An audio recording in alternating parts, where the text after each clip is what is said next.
Welcome to Forking Around with Flavor South Florida. I'm Carrie Paisley, CEO of Flavor South Florida. We are sitting down with entrepreneurs, business owners, and influential community partners to talk growth, trials, tribulations, and more.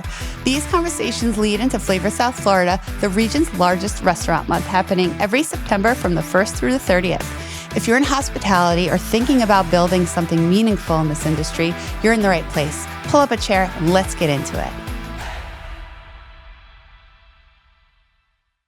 This episode is sponsored by Ultima Caviar.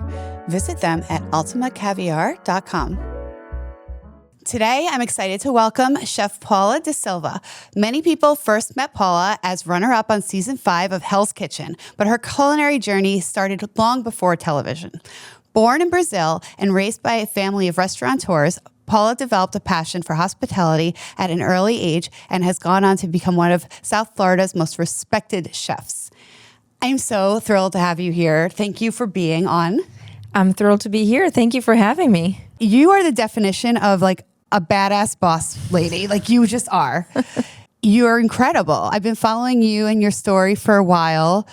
And you are actually, my mom is a Hell's Kitchen like fanatic. You were like, she was rooting so hard. This is a while ago now. It is. It was 17 years ago that it aired. When it first started, she's a loyal one from day one. And she was like, she was so mad. I remember this when you didn't go all the way. Tell her it's okay. And like fast forward, I'm like, oh, here she is. How cool is that? So yeah, you've been on my radar for a while. And then I originally met you, and now you're at PGA National as the Director of Operations, Food and Beverage Director. And so it's such a full circle moment for me personally. And I'm so thrilled because I want to hear your perspective of your story in the industry and where you got started, how you got started. And I want to start with the beginning. Okay. So you are born in Brazil, yeah? I was born in Brazil, yes. And your family were chefs, family members? No, not really. Actually, my mom and my dad in Brazil, my mom was a seamstress. She took care of homes. My dad actually worked for the Brazilian telephone company. It wasn't until we came to the United States when I was 7 years old. That my mom and dad, again, started just kind of jobs here in hotels, jobs in housekeeping, cleaning houses. And then one day they decided, you know what, I don't want to do this anymore. Let's open up a little restaurant. They found a little town just outside of Boston called Medford, if you're from there. Medford, if you're from there. And they said, you know what, let's do this restaurant. My mom was always a really good cook, a home cook, but neither one of them were classically trained at all. They just sort of took a stab in the dark, rented a spot, 20 seats or less or something like that. And my brother, a sister, myself, we all just chipped in and helped and did anything from cleaning tables, bussing tables, to washing dishes and helping her in the kitchen do basic stuff. And that's how we kind of got our start in a restaurant. You were little at this time. I was little. I was 10 when they opened up their first restaurant. And they went on to have that for about 4 years until they decided that my mother just didn't like the cold anymore, didn't want to do the seasons anymore. And she said, let's go to South Florida. There's a big Brazilian population down here in Deerfield Beach, in case you're not familiar, and Pompano Beach. Right. And so she found a spot, once again, sort of storefront. I think things were easier back then than they are now to open up a restaurant. I mean, we're talking, 30 years ago. And same thing, just here's a restaurant, and it was very typical Brazilian cuisine. And we went off at it again until I was nearly 20 years old. They had a restaurant in Pompano, another one in Delray Beach. They got bigger. They kind of expanded a little bit more as we got a little better at what we were doing, and they got a little better at what they were doing. And it was really popular back then. There wasn't too many Brazilian restaurants that many years ago, so it was quite perfect timing. And I sort of cut my teeth into really just, I think what I got the most out of it, of course, kitchen experience, but I learned the foundations of hard work. I saw that from my mom and dad for many, many years. And you really just it was ingrained in not just myself, my siblings as well too, of really the foundation, I think, of what keeps me going now in this industry is it doesn't really get easier. I think you just learn to adapt, and you got to have some thick skin. You got to really understand the hard work that goes into this industry, both front of the house, back of the house. And so therefore I think it was fundamental for me to have seen my parents have the restaurants and to grow up in it and to spend a lot of time in it and to see their hard work too. I think that is so incredibly important. I tell everyone this. You need to, everyone, this should be a life requirement. You need to work in a restaurant for a month, just a month. Yes. When I started in restaurants, I started in Delhi in New York when I was 14 and on Long Island. So every Saturday, every Sunday, there was a line. I'm not joking you, out the door, down the block, 5-6 hours straight, running. We didn't have time to go to the bathroom, didn't have time to drink a coffee. To this day, I still actually drink my coffee a little bit lukewarm and my food a little on the cooler side because that's, I think, what I was used to. Right. Always trying to grab that bite in between working, right? And it's funny, like super hot food, I can't. I got to wait for it to cool off. Cool down. Because that's what I have to do, right? Then after that, I started working in a steakhouse, also on Long Island. We did 600 dinners every Saturday night.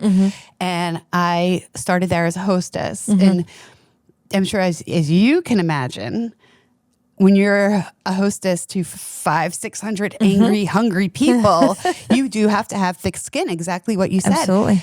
And I find it so interesting in character building and just people skills in general that when you're in this industry, like I think people don't realize all of that. Right. When they're coming to a restaurant, they're coming in for a dining experience. They're coming in for a good time. It's a happy thing, and it should be. Right? They're they're paying for experience. That's the experience they're receiving, and that's exactly how it should be. So it's funny because when I see the other side of it, and I see the servers running around and they're like, oh, they're in the weeds. Right. My mind is giving them a break. Right. Where my friend who's never worked in the restaurant industry, she's like, our water's not full. So where's our water? I'm like, the water's coming. Water. I said water because I'm from New York, right? I still can't get rid of that. So I think it's so great when folks in hospitality talk about this side of it because it is so detrimental, I feel like, to growth. Sure. You know, both of our children are teenagers. Yes. And I think it would be so beneficial 100%. For them to work in that industry. They do. So my daughter actually worked as a hostess in one of our friends' restaurants at Stage, Boca Raton. And just like you said, I mean, she has people who come up and they're like, I need a table. I want a table. And there's a table right there, especially during the holiday season. No one understands that if you don't have a reservation in the middle of December between Christmas and New Year's Eve, you're probably not getting in anywhere, right? Especially if you show up with a party of 6 or 8 or 10.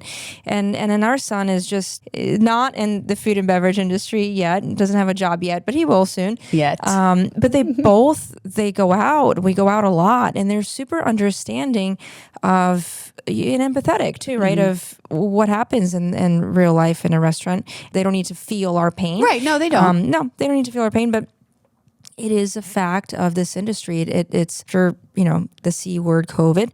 We thought that things were going to get a little bit easier and people were being more understanding, but it's not. And in fact, the exodus that we saw that many years ago still exists. And this industry continues to still thrive, but it's still a struggle in many ways.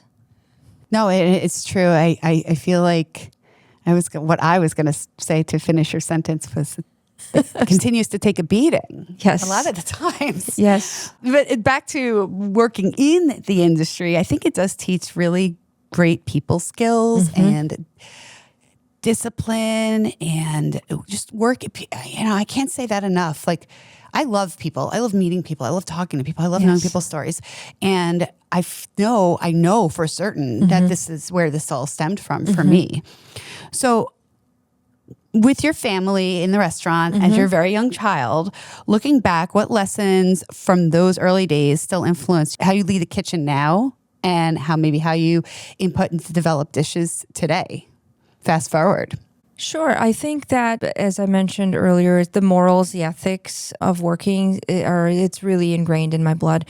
Being present and really leading by example, I think is something that I think I do. I try to do for my team, and being available. When it comes to cooking and recipe development, because I mentioned my mom and dad neither one of them were classically trained chefs. The food was very typical cuisine from our state, Minas Gerais, but my mother knew flavors really well, and I think that we never had a bland meal, that's for sure. So I always led with finding really good ingredients, especially as I went to culinary school and then grew into different roles and at 30/30 Ocean with Dean Max, and really learning about farms and local ingredients and quality ingredients, right? Because I would say that perhaps in my parents' Brazilian restaurants, we weren't using local farms, and I don't think that we were using the highest, best ingredients. So this came to me as a lesson a little bit later, but really just cooking from the heart and passion. And I think that when I reflect back,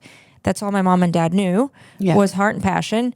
They certainly didn't have the culinary education. They didn't have, any classic training. So that's what they led with. And that's, I think, what sort of became how I continued to lead with later on in my life. Of course, I went to culinary school. I spent a lot of years in summer staging in different restaurants, went on to open up many restaurants later on in my life and reading many books. And back then we read books. Back then we read recipe books. And so that was sort of how I kind of paved my way through. Yeah.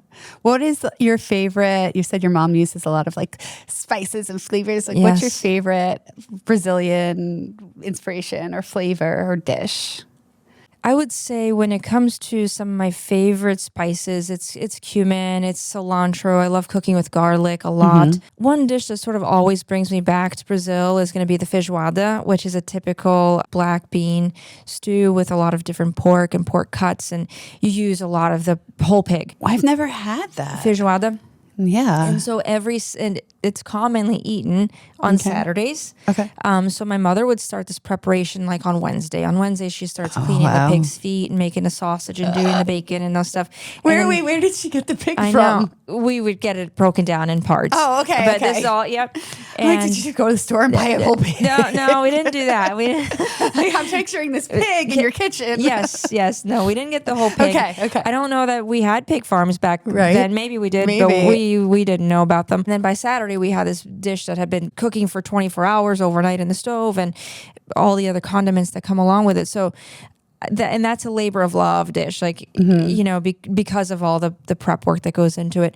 And, many others, moqueca, which is a seafood stew, like a bouillabaisse, but, Brazilian style. So there was a lot of layers of it that she was doing, which I don't think back then I realized until I became an older cook and culinarian and understanding what we were doing. I thought she was just making food, but there was a lot of layers there that you just knew it tasted amazing. It tasted good, right? I just knew it tasted amazing, but there's a lot of depth there that I don't think I came to acknowledge and appreciate until later. I think for many years, because I was in different restaurants, seafood restaurants, steakhouses, all American style restaurants, it's not that I hid my Brazilian heritage, but it was never needed to be exposed until I would say probably in my mid-20s, when I thought, well, why don't I try this vinaigrette with a steak? This is typical, condiment that we eat on a steak, or why don't I put some pork in the beans that I'm making? So it really came much, much later as as any chef, you're always developing and you're always building upon what you knew a year ago, 5 years ago, 10 years ago.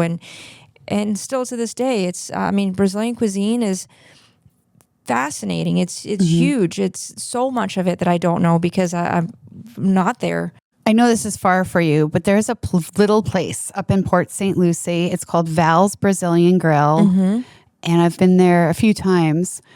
And it's so good. And they just come. Oh, and then there's Texas de Brazil, but I don't count that. That doesn't count, right? The steakhouse, yeah. I don't know. I don't feel like that does authentic Brazilian food to me. But at Val's, it's a husband and wife. Sure. The husband's at the door. The wife is cooking. It's like that to me is what I would think it's close to, a traditional Brazilian dish. Can I selfishly ask if you could maybe put on a Brazilian themed dinner night one night at the Butcher's Club? Yeah, absolutely. Yeah. I think Jeremy would love that.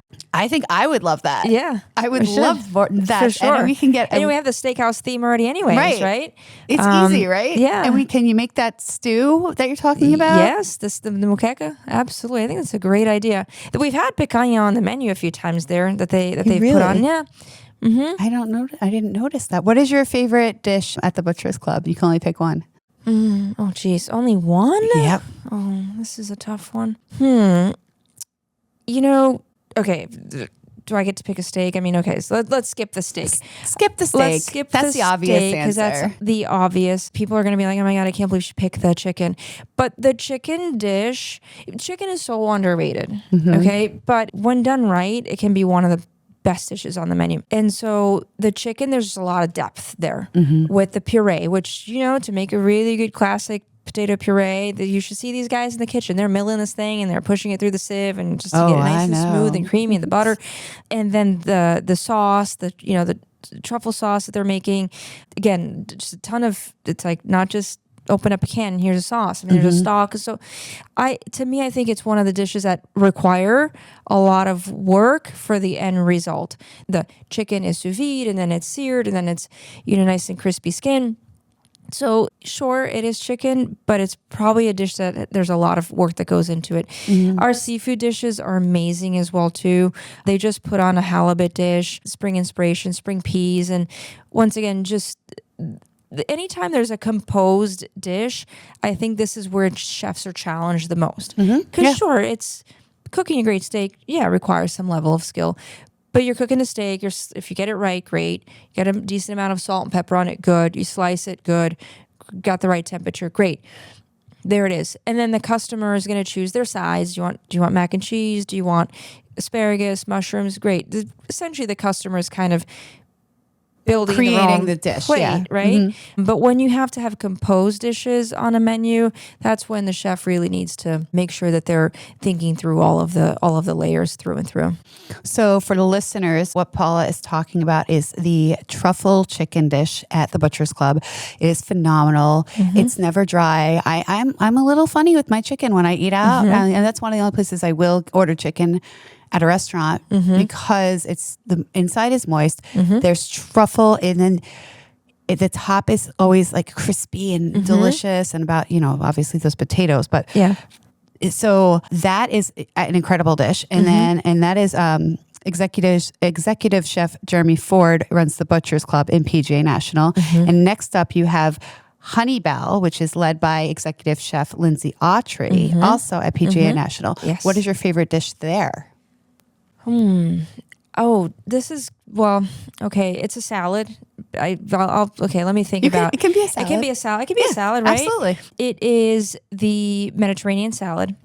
And there's so many ingredients in there between the pickled onions and the olives and the cheese and the vinaigrette, the lemon vinaigrette. Like, okay, fine. We didn't make the lettuce, but we're buying great product. Yeah. And then the lemon vinaigrette to me is just great. So I love eating the salad. In Honey Bell, we have really great pizzas as well too. For anybody who doesn't know that we have a real pizza oven, really great dough and ingredients for that. So in both restaurants, they're super ingredient driven and really quality driven. You always just kind of resort back to making things simple, but all of the work is just, getting done appropriately in order for you to have a really great salad, in order for you to have a really good, pizza. So you're like me. I want a million ingredients in my dish. And that's why I think I enjoy chef-driven restaurants and concepts, because I feel like even though it's not always quite obvious that there's a lot of ingredients put in, it's down to the sauces and the spices and the topping. And I mean, there's just so many, even your caviar service is extravagant, in which everything's homemade. Obviously everything's homemade, delicious, amazing. But okay, finally, Birdie's is your diner. Yes. I think a lot of people don't even know Birdie's is there. Probably not. And I tell everybody, I'm like, they have the best, I'm going to tell you my favorites in a second too, but of all my concepts. But I think they have like a really delicious egg sandwich. And this, again, coming from a New Yorker, that's a big statement. So what is your favorite dish at Birdie's? So Birdie's, my favorite dish is going to be, let me think about this one. Can I say the burger? Yeah. Okay, I'm going to say the burger because it's a really darn good burger. It's a smash burger, and we just cook it perfect. I love smash burgers, and I know some people are like, I want, an 8-ounce burger so that I can cook it medium rare or whatever. But I still find that like a smash burger is way juicier. We do it with really nice pickled onions and chipotle mayonnaise on the burger. Our fries are delicious that we use throughout the resort. And Birdie's is like, everyone that goes into Birdie's, they're just like, this is such a cool little spot because they specifically design it to look like a diner. It's so cute. It's yes. it's like a 70s theme. Yes. So cute. It is. I love it. So Birdie's does you're right. People don't know about it because of the location of it, sort of on the other side of the resort, closer to the golf shop as you're kind of getting out to the golf courses. But they do a fantastic breakfast there and a really, really great lunch with a great view of the golf course too. I know. A full bar at Birdie's. So if you want to start crushing some Bloody Marys early in the morning with your breakfast, they have an amazing Bloody Mary too. So PGA just has some really, really fantastic restaurants. As you mentioned, with our partnership with Chef Jeremy Ford, Chef Lindsay Autry. And you're all doing flavor this year. We're all doing flavor this year. Honeybell and the Butcher's Club. Honeybell and Butcher's Club. I'm thrilled about every year. And every single year, you all are like, when I look at the backside of my website, you are clicked. Good. That's you are awesome. definitely in the top. People waiting for your menus. Yes.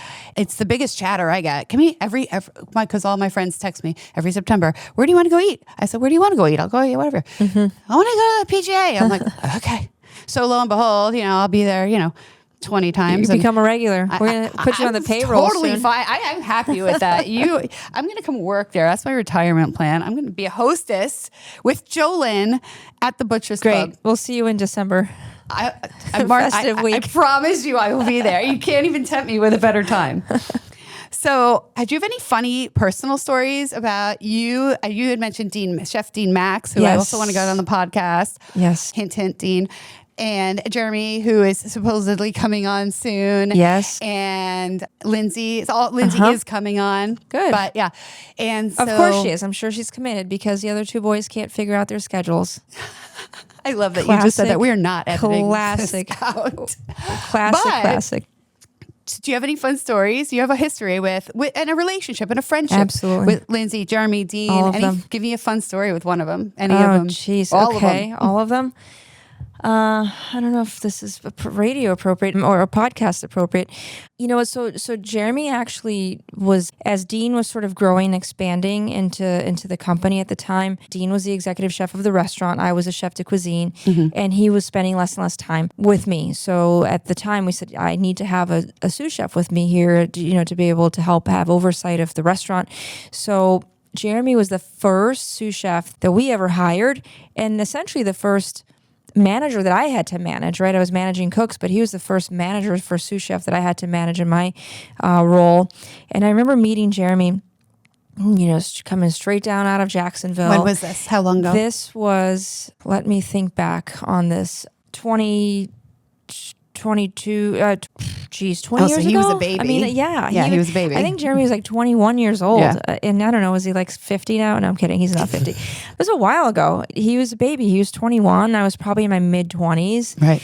And so we both Dean and I fell in love with Jeremy. His the energy that he has now, his passion, like existed back then, even as a young cook, as a young guy. And I remember he just, we would just get busy. And the first time I saw him, like having a temper tantrum in the kitchen and kicking the stove and slamming the doors, and I'm like, whoa. What is he? Did he think he was like what's it, Gordon Ramsay? Yes, he's having Gordon Ramsay vibes. Gordon Ramsay vibes. He came up in that, in an environment like that as he was a young cook where he was training, and so he saw that. Sure, and I got frustrated too, and I had my own Gordon Ramsay moments in the kitchen a lot. Some of these old chefs will tell you. But I was like, oh my God, this kid's going to have a temper tantrum. I got to stop that. We're not going to be slamming the stoves because then they're going to break and then we're not going to have it. But just phenomenal chefs. Lindsay as well. Lindsay and I never worked together. in any restaurants, but we ran ran along the same group of chefs. Same events in Miami and in Broward and Palm Beach. And through that, we were able to form our relationship and our friendship. I remember meeting Lindsay. It was actually at 1500 Degrees. I was doing a lunch with Michelle Bernstein, and she worked for many years with Michelle. And we did a lunch together. And that was the first time I think that I met Lindsay. And this is going back also probably about 17 years ago or something like that. And we just stayed in contact. Dean, as I mentioned earlier, Dean was one of my first mentors, in culinary. I started working with Dean. I was 19 years old, maybe actually 20. I was 20 years old, and I started 20 working years with Dean. later, y'all are doing collab dinners together. Like, what a 27 great, years later, I know. I was but like what a great aging myself community here. of that you all have and built. And I know Jeremy has said to me so many times that you are such an incredible mentor to him, and Dean as well. And it's so nice that like you're all doing the same thing, but you're all cheering each other on, and you're all learning from each other ultimately from different aspects of things. So Absolutely. I played a game with David Burke. Do you know David? Of course. He was on here and on their show. And the game was, who is the biggest celebrity in your phone? And let's call them right now live on air. That's not the game I'm giving you. Okay. Our game is a different one, and I just thought of it. We're not going to call Lindsay because she is traveling. Yes. But we both call Jeremy right now at the same time. Okay. We have to see who he, one, answers for, or two, calls back first. Okay. My bet's on you. Okay. So here, let's go ahead. Let's call. Let's see. I think he's in Las Vegas now. I think you're right. He's not going to answer any of us. I can tell you that much. Here we go. Let's see. Hold on. Did you beat me to it? Oh, to voicemail. Let me see.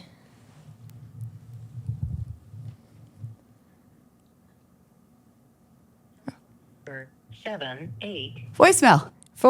What time is it in Vegas right now? He's probably on a private jet, maybe flying back home, and maybe that's why he's not answering. He's got a private jet. Did you know that? No. No, I'm kidding. News to me. So yeah, there you go. There's typical. We just went straight to voicemail, both of us. Rejected. Unbelievable.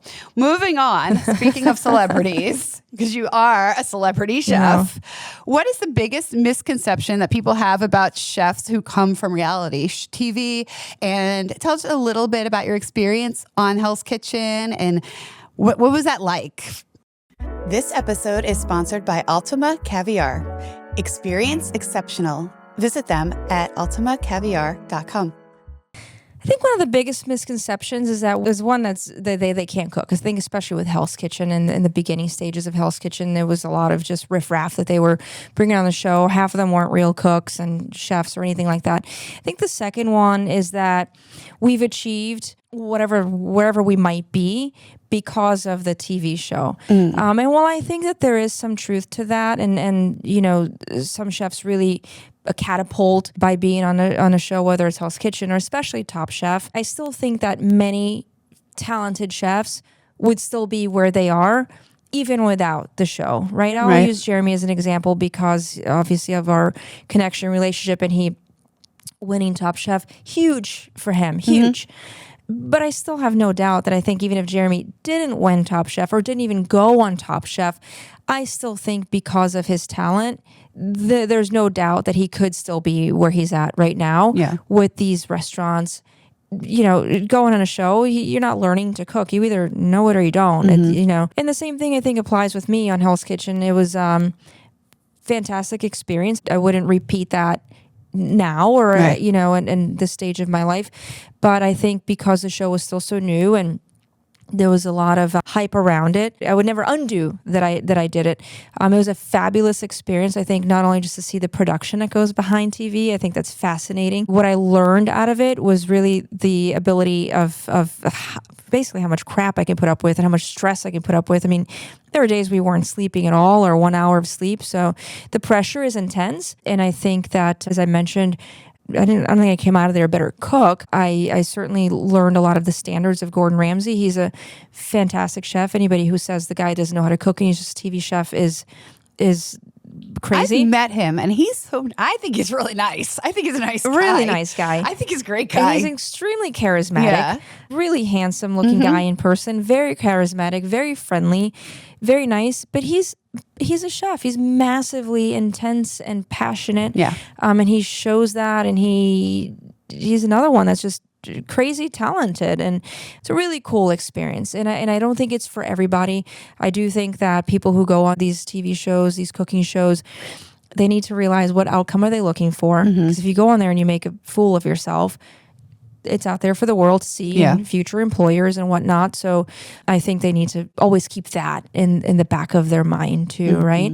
We also had Paul Niederman on. He was also on Hell's Kitchen, and it's so interesting to hear that side of it, because I think people think the same thing. TV, it's so glamorous, but it's grueling. It's grueling. I mean, when I was in high school, I took theater and I did a few auditions in New York City, but really you can't, I got some small little parts here and there, but like extras. But really, they would call me at 6 a.m.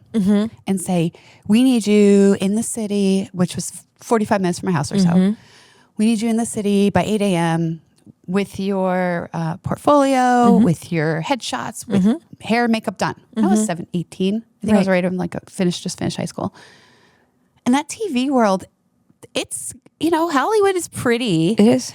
But it's rough. I couldn't do it for a couple of reasons. My schooling got in the way, unfortunately. And unless I was able to really not do that, you have to put it all in. Sure. You have to go all in, or it's not going to work. It's dog eat dog. And if I did go on like a reality show, or a competition of any sort, which I never will, it would be like, first of all, I don't know. I think this Love Island stuff. There's so many now. Yes, there's a lot. But I think it's better, from what I've heard, if you are the runner-up and not the winner. Okay. And I don't know if this is true or not with Hell's Kitchen, but I believe with American Idol and The Voice, because your contract is if you win, they own you for like years, and it's a really, really bad deal apparently. But if you're runner-up, you still got the same, you still got the exposure you want looking for, right? 100%. And you're not like stuck into those crazy contracts with people for years. Yeah. So I think it's better to be the runner-up. Is it? Yeah. Yeah. Listen, I think for me, I was very content and very proud of myself for finishing in second place. And I think there was, some things that happen along with that. TV is TV. But you're right. I think that, it really is what you make of it. And for me, I was super fine and happy with the outcome. Therefore, it really didn't phase my ability to sort of continue on my endeavor, to continue cooking and to continue, at the time I didn't dream of being a director of food and beverage. I didn't even think about that far. It just propelled me to continue to work harder and to just continue to hone my craft and just do this. I mean, this is this passion just never leaves me. Even to this day, when I, cook at home, I cook at home often. Or you do? I do. I cook at home often. What's your favorite dish to make at home? Oh my gosh, they're gonna be like, it's chicken. It's chicken, not rice chicken. And beans. It's summertime right now, so I love grilling. Yeah. Throwing something on the grill, but keep things simple. Like my wife loves I have to have 3 or 4 different vegetables. What's her favorite thing that you make? Vegetables. Oh my god. Vegetables? Anything with vegetables. Now Carissa's your wife is a chef as well, but she's in pastry. Is that correct? Yes, she's a pastry chef. Very talented. How did pastry chef. Did you two meet within the food world, or was that just a weird coincidence that you're both into the food scene or to the restaurant world? A little bit of both. So I actually hired her brother as a cook, one of my cooks way back when, and he worked for me for many years. He went on to work for me as a cook all the way up to a sous chef, and I don't know, might have been even close to 10 years that he and I had been working together in various restaurants. And then one day I went up with him to where they lived in Central Florida, and I met her. I knew he had a sister, but I didn't, really know too much about her. So fast forward, Carissa moved down South Florida, and she always was into baking and pastries. She had a little sort of side job in Central Florida when she was, raising her kids. And I had to open up a restaurant in Bal Harbour in a hotel that I was partnering with and I was consulting for. And the pastry chef was leaving. So as we were taking over this hotel and this restaurant, pastry chef is like, hey, I'm out of here in a month. And I'm like, oh, okay. So Chris and I were already living together. And I said, guess what? Oh, that's so funny. You're coming with me, and I need you to learn from this pastry chef as much as possible. She's leaving in a month, and you're going to take over. I don't know what's going to happen. And she was like, you're kidding me. I can't do this. I'm like, no, you can do it, and I need you to do it because I don't have a right. You're right. You're like, I don't have another choice. I don't have a backup plan you're here, doing so this. you're it. So go to it. And I was like, That's here you funny. go. And I said to the pastry chef, I'm like, here you go. Teach her everything that you can in a month. She's so good at what she does. Very good at what she does. She's extremely talented. I think for her, it just comes like naturally. Pastry chefs, savory chefs are like two different things. And she's very good at what she does. I really need to come over to your house for dinner and dessert. Yes. Dessert too. We don't do a lot of dessert. Well, you know we why? gotta get She's a some mess. dessert. So pastry chefs are also a mess. Messy. I mean, when she makes bread, there's like flour everywhere. And I'm like, revert back to when I was like cleaning up after my mother the entire time. So my mother was a messy cook too, by the way. So Carissa's like, I think that's all. It's a pastry chef thing. Like they just make a big mess. So well, not a they lot. don't have to measure. Well, that's the opposite. You do have to measure with baking. You don't really have to measure with cooking. Yes. If I'm leaning toward myself being one or the other, I think I'm a better baker. I'm a good cook. Don't get me wrong. I'm a good cook, but I'm maybe I have chef qualities in me because every time that I do, I can't just make it simple. Right. Because I like to obviously dine out and I have set high standards for myself. So what I find I do now when I cook at home is I'm plating and I'm decorating my damn plate in my kitchen. Right. And it looks beautiful. By the time I'm done making the dish with all the layers of what we were talking about before, I don't even want to eat it anymore. I don't even want to eat it. I take a picture, put it on my Instagram, call it a day. Seriously, I do eat it, but it's like people are always like, "Do you cook?" I'm like, I'm very artsy, so I love. If somebody wanted to hire me as a plater, I'd be the best job for me ever. A stylist. You could, yeah. If I could just be in the kitchen, give me the dish, give me the chicken, give me it. I'm going to make it really pretty. Right. I know how to turn a tomato into a rose. Oh. Do you know how to do that? Maybe a long time ago, we had to learn that stuff. Yeah, I remember when that, like everybody had the fruit and everything was all I could turn a lot of vegetables carved into out. a lot of flowers. Yeah. I can, I have a weird talent with that. So I'm Okay. always making like these little pretty arrangements. Next and, time you come to the Butcher's Club, I want to put this to the test. Actually, we did that ceviche class one time at the Butcher's Club. There was a ceviche making class, and my team, we won. Because you carved out a flower tomato? I did carve out a tomato that day. I think we really won because my friend Elida, who's Dominican, she's really good at making ceviches. Really good. I mean, had a little, that's up her alley. A little help there, but we crushed it. That was so fun. We actually crushed it. That's awesome. So when you're looking for cooks, chefs, even management, what qualities are you looking at them for as a person? Like for what tells you this person has potential? This person is like how you saw you said Jeremy 20 years ago. What are those qualities for you? There's a few of them, right? I think it's like this, like we're talking right now. I think for me, interviews are critical that we're able to flow and have good conversations, not, question number one and question number two and become so robotic. I think there needs to be chemistry, especially when we get into management positions and we're working very closely. They have to lead a team. I look for people who are moldable too, especially if it's a younger position like a sous chef or a food and beverage restaurant manager, where they're coming in. I always said this, and it's still true to this day. I will hire anybody who is just hungry, who's passionate, who has a great positive attitude over somebody who has 20, 30, 40 years of experience in some of the best restaurants, hotels in the world, because that doesn't always translate into people who are able to lead other people in a good, positive way. It might be that you have the best technical acumen and the best culinary skills, and you know all about wines and you know all about restaurant service. However, you're not a nice person, then this is a difficult quality to work with. So I would say really just kind of understanding what their needs are too. How do they manage?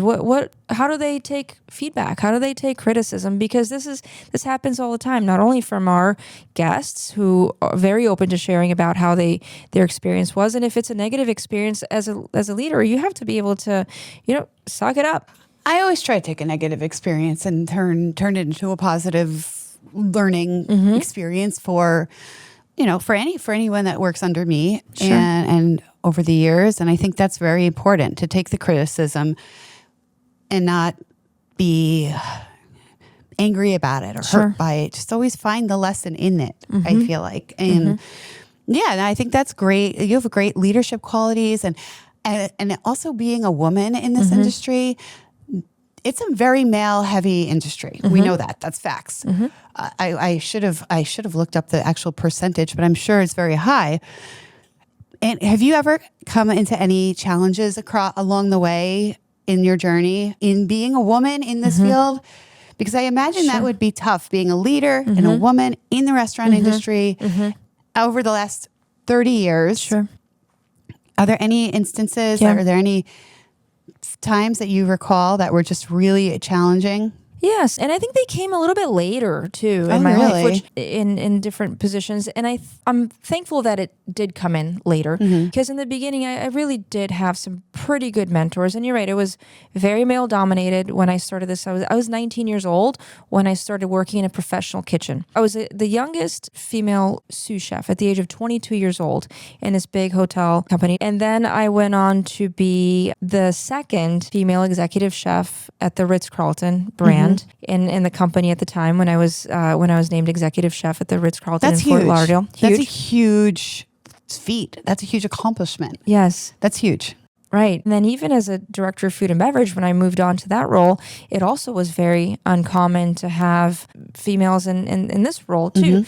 So, to answer your question, yes, I have gone through my share of challenges. And I think that it stems from people who are insecure in their roles, right? And here's the stigma that, people agree or disagree. Strong women who are very firm in their tone or in their stance or how they deliver the message can come off as being bitchy, as opposed to just being, a strong leader. But if a man comes off says the same thing. The same thing. He's assertive and he's a leader. And it's okay. I hope and think that is changing as we evolve and progress in the world. I hope. We hope, right? I think that for me, and I think in my role, I've always used it as an executive committee member in the hotels that I've been at and at PGA. I really use that platform to speak up and speak out for not only my managers, but for this position. I am a very passionate person about everything that I do. I am intense. I can come off sometimes with a little bit of a tone or however, but at the end of the day, I'm a strong leader. And I think in any leadership position that we're in, it does take a little bit of backbone. It does take some courage to be able to use your voice. It does sometimes upset other people and it ruffles some feathers, but I don't think that we get anywhere without just being status quo. And I don't say this in a way of having to be mean or rude, because that's something that I don't particularly think that I lead in this way. I do lead with passion, I do lead with intensity, and I do lead with really high expectations. But I really try to make sure that it's always done with my heart first and with empathy and with really understanding people and their needs. Sure, at times, just like any other human being, there is a little bit of frustration too, and this happens in every position. But I do think for women, we still have a long way to go. I think we've come a long way, and there's been so many female chefs, celebrity chefs ahead of me that have helped pave the way for me, and pave the way for many other and now you're paving women. The way for I hope so. I think I try to do that. I hope that I'm part of changing it that way, because at the end of the day, it's not an easy industry. And I think just to make it harder on anyone, regardless of the reason why, their gender, their race, their sexuality, we're just burdening, ourselves for no reason.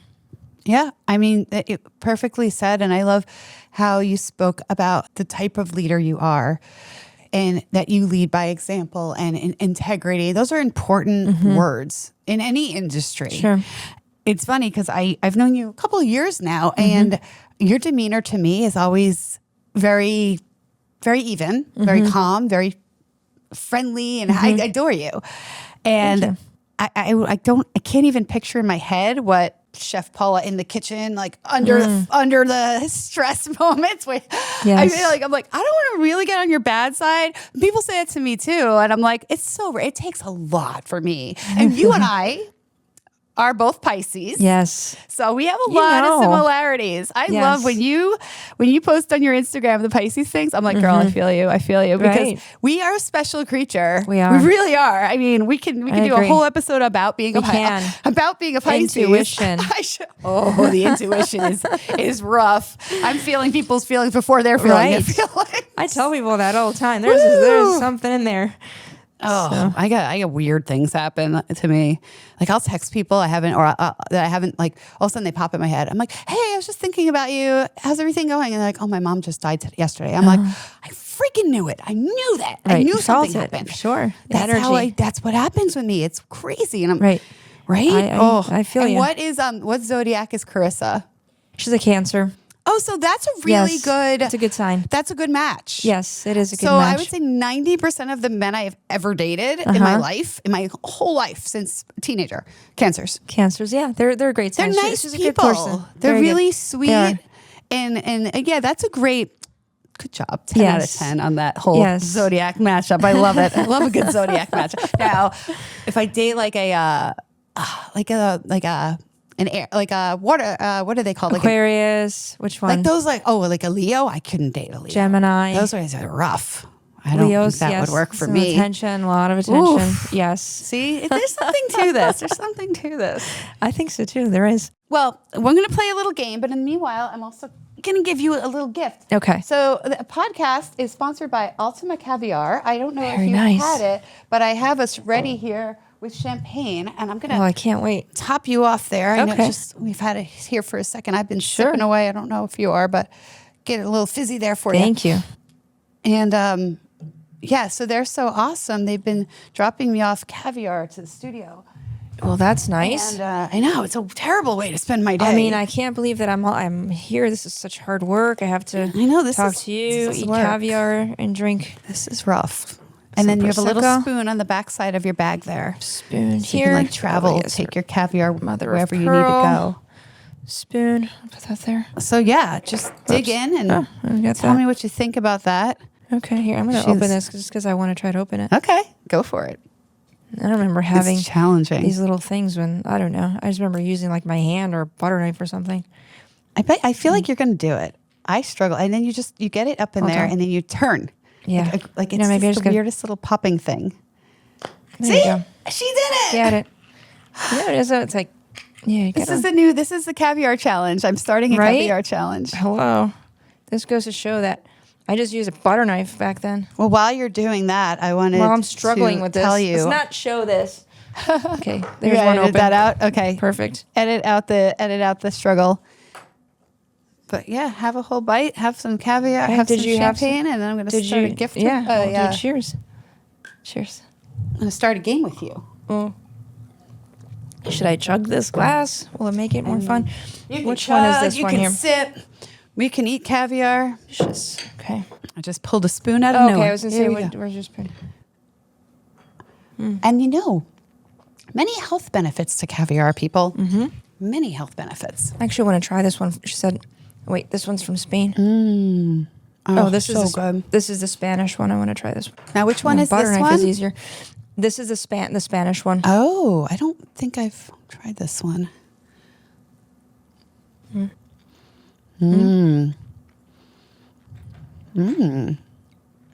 think I like that one better. Like the Spanish one? Yeah. It's a little brinier, right? Yeah, I like briny ones. It's so good. That is really good. What a terrible way to spend your afternoon. Awful. Thank you. It's the worst. Thank you, Ultima Caviar. Yeah, cheers to them. Mm-hmm. So let's do some rapid fire questions here. Just some quickies. So you're going to answer really fast. Okay. Don't think about it too hard. Got it. Favorite ingredient to cook with? Garlic. One Brazilian dish everyone should try.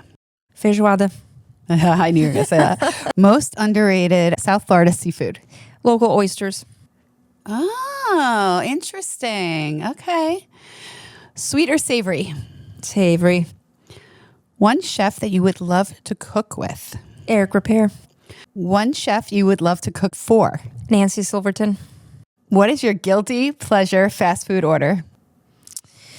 Taco Bell. Oh, me too. Me too. 2 a.m. Ever have the Doritos, the Dorito one? Haven't had it in a really long time. Oh, those are my favorite. Everyone asks, I'll go back to the questions, but everyone asks me, they're like, what do you eat when you're like the same thing? What do you eat when you're rushing around? I'm like, I love me some Taco Bell. Yes. I know it's awful. I think it was like, I was not sober ever having well, Taco who Bell. is? I don't know. Who really is sober having Taco Bell? I don't Like, think go you there, can be sober. have a lunch meeting at Taco Bell. You're right. Yes. Imagine. People are like mortified when I tell them that. They're like, yeah, but you own restaurant month. You go to all the fancy places. I'm like, I still eat Taco Bell sometimes. Yeah, a little fast food. I also have a teenage son. That's fair. Right. What is one food item that you are kind of over? Like a trending item. Trending item that I'm kind of over.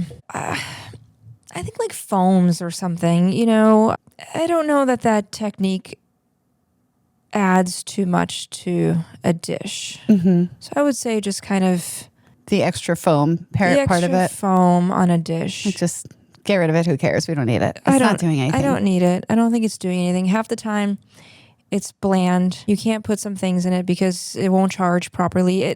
Just no foam. Okay. Fair answer. If you weren't a chef, what would you be doing?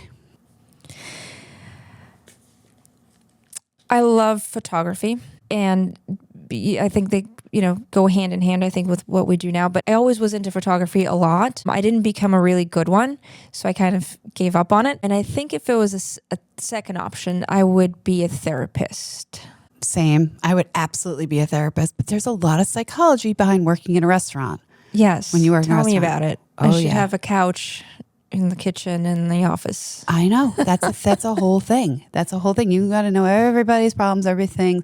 I think you and I would actually both make really good therapists, to be honest. So that's good. I think I'm nosy too, a little bit, kind of. I don't know. Aren't we all?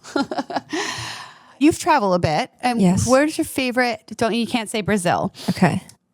Other favorite place to eat food in the world? I would say Italy. I've only been to Italy once. Mm-hmm. I want to go back. I found the food to just be so good. Plus, when I was in Italy, I really was into a lot of dry aging and salamis and charcuterie and all of that. And I took a trip to Norcia, which is in northern central Italy. And it was the home of charcuterie, kind of where it began. Yeah. I visited some really cool shops. You eat a tomato in Italy and it's like, oh, this is what a tomato should feel like and should taste like. So I love Europe. I'm in love with Europe. We were just recently in Spain. We were in Portugal, and I fell in love with Portugal too, Portugal cuisine. I think European food and European culinary and European ingredients, the way that everything is produced there and raised and grown and farmed, is eons ahead of us. Unfortunately, yes, 100%. And it's a very different experience. I can relate to here too. For instance, like my first time going to Maine and going to Portland, and I ate Maine lobster, which I've been eating lobsters for a long time. As a cook, I would fly in Maine lobsters all the time to South Florida. You're like, wow, this is really good. But when you eat a lobster in Portland, Maine, I haven't yet. You're like, you haven't? Oh my God, you haven't been to Maine? Mm-mm. You're kidding. I'm really trying to go, and I want to go in the summer, but I'm in flavor prep during the summer, so it's really hard for me to travel in the summer. Yes. The timing is terrible. But go. But so it's on my list. It brings you to a whole different realm of what you thought you knew with food. Yeah. It's like catching a fresh fish, right? Like you catch a fresh fish and you cook it, you make ceviche, you grill it, whatever. It is completely different than what we think of fresh. So yeah, I would have to say it's my European countries. It's Italy, it's Spain, it's Portugal, my most recent trip. I just love it. I love that you, with the position that you're in, appreciate the food in Europe, because I feel like a lot of folks now, what restaurants I frequent, they are doing a farm to table. I feel like everyone's getting a little more aware of what we're putting in our bodies, and it's a struggle because it's expensive. The food is expensive. I just heard the other day, correct me if I'm wrong, romaine is at $150 a case right now. So what does that put your salad to? You get X amount of salads out of one case of romaine, and people are wondering why their salad's $25. Right. Because the freaking lettuce is $150. Right. It's like, what do you want to do? You want to sacrifice the quality, or what do you want to do there? Right. So it's like, for you to be in the position you're in to make these really actually educated decisions of what's our best game plan here. Yeah. It's rough. It's rough to keep your product to standard you want it to be, right? And not pass it on. Impressive when you can do it at the cost that the customer or the diner is comfortable with. Even during flavor, you all do, I want to say your menu is $65 for 3 courses. It's 3 courses of quality ingredients. Right. You know, and really at the end of the day, your profit margin, you're not making $65 on that menu. That's not your profit margin, because the quality behind the product you're pulling in is not that. Correct. Yeah. So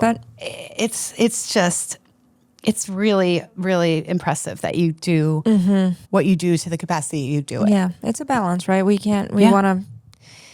not a charity, we're a business, but at the same time, how much of that can you pass on to the customer too, without such a fine line, having sticker shock? It is a fine line.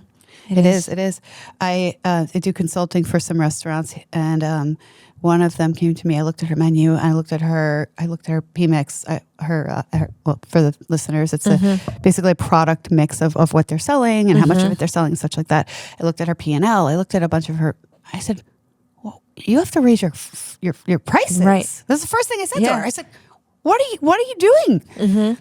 Her food cost was at like 56%. And I'm like, and it's family owned, she's just trying to be the nice guy. I'm like, you might be the nice guy, but you're going to go out of business doing it this way. Right. Because she was importing goods, importing products, really quality ingredients, but not charging enough. And I'm like, you have to, there's that fine line. There's just, but now they're so far from that, like, cost of food where they should be 35, 36, 40, whatever they need to be at. That it's a big jump. And that's why it's important that businesses, assess their menus every 6 months, every year, and then do smaller increases versus a sticker shock, right? All of a sudden you're jumping something you got to up. go up $1 every quarter. People aren't going to notice like that. Gas. Like, I mean, literally though, here's the funny thing. I just yesterday noticed my Netflix. When I signed on for Netflix 100 years ago, $7.99 a month. I don't know how, but right now it's at $22 a month. And I'm like, when did it go to that? Right. How did it get to that? Because I looked, but then I went and looked. I actually looked. It went up like 3 months ago. I didn't notice because it went from 20 to 22. I'm like, well, Netflix is doing it. The gas prices are what they are. Like, why can't restaurants do it? Raise your price. You have to raise your prices to offset. You got to do it. And it's just, I really want people to really take into account what the costs incur and what you're really getting. You're not just getting a food on a plate and a dish. You're getting an experience. Correct. You're getting, for me, it's like, I don't have to prep it. I don't have to wash it. I don't have to do my dishes. Right. You're getting a whole service. And then you don't have just waste getting a plate either of food. Right. Oh yeah. I find that, as I mentioned earlier, we cook a lot at home, but Sunday night is kind of like cleaning out the fridge day. And then I'm like, we just throw away like 3 or 4 meals worth of stuff because we're cooking it and we think that we're going to eat it all. And we don't. We put it in the fridge. We think we're going to have leftovers. We don't eat it. And really as a home, cooking at home can have a larger cost than people think, right? Oh, 100%. Yeah. When I realize I go to the grocery store and I've spent all this money and a week later I'm throwing this stuff out, I'm not a leftover person. Every day I want to eat something different. Right. Like really. And I know people that love their leftovers and that's fine. There's nothing wrong with that either. Person. I'm just not because I'm not in the mood for it. Right. Again. Yesterday I was in the mood for chicken, but today I'm in the mood for sushi. Right. So That's why I like going to PGA National because I get different cuisines. I get to do sushi one night and then chicken the next night, or steak the next night. And, and then fried Lindsay's chicken. Like Lindsay's fried chicken. It's all different. Yes. Love it. Awesome. All right, we are going to unfortunately wrap up because I can talk to you forever and ever. But we're going to close with this one question. I'm going to show you a picture of this woman. Okay. And you, just based on her photo and her photo alone, without any other context, I want you to give her some words of advice. Okay. Okay? Okay. Okay. Aw, that's such a cool picture. Who's that? Funny you found that. That's me. That's actually my 30th birthday. Is that your 30th? Yes. That was my 30th birthday. You got somebody there with you. That's such a unique picture that you found. So that's I'm with Leah. That's a really dear friend of mine that I met when I started working for Marriott International. So I was 19. So this is a long time ago. And Leah was a cocktail server there. What an amazing person she was. You can see in the pictures. No longer with us, unfortunately. Oh. We've lost Leah some years ago due to breast cancer. But yeah, that was a 30-year-old Paula DaSilva there with long hair. I almost had to double take. I'm like, is that Paula? No. Yes, I know. I was like, this is the photo. I found some other ones. Yes. This was my runner-up. Look at you 1,500 here. degrees. There you are. So 1,500 degrees. This was my first executive chef role. This was at the Eat and Rock in Miami. What a fun time. I was so passionate about this restaurant. This was labor of love. Adrian Grenier was one of my chefs, and Tony Coddington was one of my chefs too. And this was a special time. That's very cool. It was. What advice would you give to her? The 30-year-old Paula? My advice that I would give to my 30-year-old self would be, let things go. Don't take everything so seriously. And I think I heard that actually today in a podcast. I think it was on my way here. And it was, is it a tragedy or is it an inconvenience? And if it's just an inconvenience, it's not important. And I think that's the advice that I would give myself. I think that's great advice because I think people make mountains out of the molehills. Yes. And as you said that, I was thinking that, most things are just that, an inconvenience. So let's leave with that. Let's remind the folks that it's probably not a tragedy. It's probably just an inconvenience. And we're going to finish up Thank you so much. Caviar and our what a fun champagne. Time. I really appreciate Cheers. this today. Me too.